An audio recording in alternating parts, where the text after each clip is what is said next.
তিনিচুকীয়াৰ ফিলবাৰীত ভয়ংকৰ ঘটনা পাহম পিতৃৰ হাতত প্ৰাণ গ'ল কদমানী পুত্ৰৰ তিনিচুকীয়াৰ পেঙেৰী থানাৰ অন্তৰ্গত ফিলবাৰী হুলুংগুৰিত সংঘটিত হৈছে এই হত্যাকাণ্ডটি পিতৃ শম্ভু প্ৰজাৰ চুকা অস্ত্ৰৰ ঘাপত মৃত্যু 4 বছৰীয়া পুত্ৰৰ চুকা অস্ত্ৰৰ ঘাপত আঘাতপ্ৰাপ্ত পত্নী কালি ষ্টাৰ্টিঙৰ পৰা মানে এনেকুৱা হৈ থাকোঁতে চবেই পুৰা হালা কৰিছে মানে বুঢ়াৰীটো হালা কৰি থাকোঁতে আমি দৌৰি আহিছোঁ মই চাইছোঁ ল'ৰাটো কাটিয়ে দিছে মানে তাৰপিছত ল'ৰাটোক ধৰিব নলওঁতে মোকো খেদালে ন মই পলাই গ'লোঁ তেতিয়া চবেই মা দেউতা আহি পিনে ল'ৰাটোক লৈ পিনে চাই থ'ল তাৰপিছত আমি চব হেৰিদিকে মামা ঘৰৰ দিকে পলাই দিলোঁ মানে তেতিয়া অকল থাকিলে ঘৰত গোটেই মানে ভাঙি চাঙি জ্বলাই চব খতম বনাই দিলে তাৰপিছত আৰক্ষীক খবৰ দিলোঁ গাঁৱৰ পৰা প্ৰথম জনাই পিনে আহিলে আৰু ৰাতি 3টামান বজাত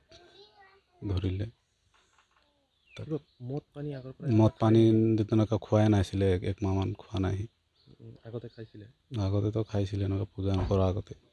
এতিয়াতো খোৱা নাই এতিয়াতো ভালে আছিলে মানে যেতিয়া তেতিয়া উকাই যায় মানে কি হয় কি নহয় আনভাকা হ'ল মানে এইটো ল'ৰাটো মাৰিলে আৰু হেৰিজনী আপোনাৰ বৌজনী ল'ৰাটো মাৰি পিনে এইটো চবক লৈ গ'ল ন আমি লৈ গ'লোঁ সেইদিকে তেতিয়া এদিকে থাকিলে আহি পিনে ই অকলে থাকিলে তেতিয়া ঘৰটো জ্বলাই দিলে বস্তু কিবা হেৰি কৰিছে নেকি পুৰা হাতটো ইয়াত কাটি দিছে মাথাত কাটি দিছে আৰু তাৰপিছত ৰাতিয়ে পঠিয়াই দিলে মেডিকেল ৰাতিয়ে গ'ল এতিয়া ৰাতি নাই যোৱা ৰাতিপুৱা গ'ল আৰক্ষীয়ে লৈ গৈছে এইটো ৰাতিপুৱা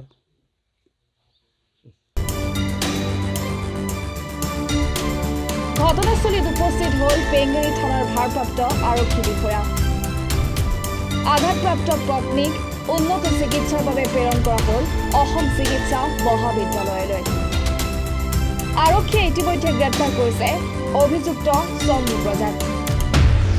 কিন্তু বৰ্তমানেও জানিব পৰা নাই কিয় শম্ভু প্ৰজাই আক্ৰমণ কৰিলে নিজৰ পত্নী পুত্ৰক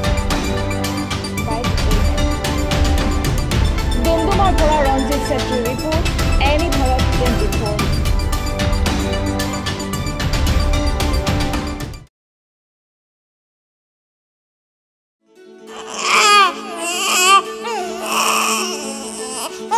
অভিনন্দন আপোনাৰ এজনী ছোৱালী জন্ম হৈছে